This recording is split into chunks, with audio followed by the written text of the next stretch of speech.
how do you then spot if a coach is suffering from loneliness? Because as we saw in the poll, not everyone will be honest with you and tell you. Most people will perhaps try to hide it. They are shy to talk about it. So how do you spot it? Well, look for the signs. I mean, in my case, I gained a lot of weight. I didn't sleep well. I drank alcohol, all these things. So normally you can see weight gain or weight loss, change in habits. If it's a mother who suddenly lose appetite in looking after the child, or someone who played the guitar every day for 5-7 years suddenly lose interest and stop with that, it can also be something to look out for. Or perhaps someone who have a lot of people they know but not close friends. All of these things, or suddenly they go quiet on the WhatsApp chat, or you don't hear from them by email. All of these things, look out for them. But people can normally smile and hide behind the smile, so be very careful. So that's just some things that you can look for in your coaches. Then the third, what questions can you ask your coaches who you believe are suffering from loneliness if you want to help them?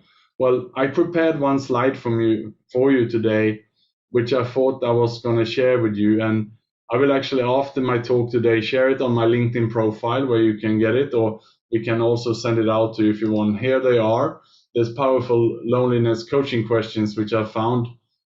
Daniel Russell at University of Southern California has put them together. So these could be some powerful questions. I want you actually to give it a thought also. What questions can you ask? Feel free to write here in the chat box what powerful loneliness questions would you ask. Perhaps I can get a few examples here. So if you suspect someone is suffering or they are suffering from loneliness, what would you ask your coachee?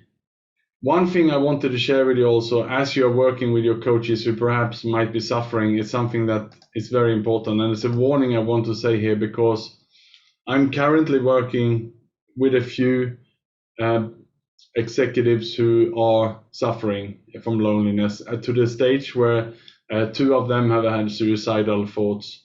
It's very important to you, if you are a coach, that you clearly put the barriers for what you can do and what you can't do.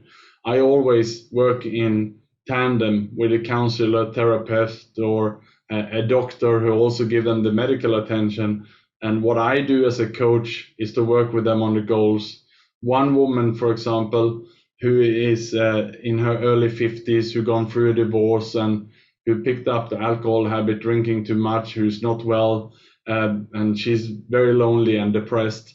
While she's seeing a psychologist for her issues, I'm working with her to help her to sleep better, to repair her relationships. I'm also working with her on her eating habits, exercise. She's tracking how many steps she's walking per day, and we report and we discuss back and forth. So I give her some hope in between her sessions and when she's going through it.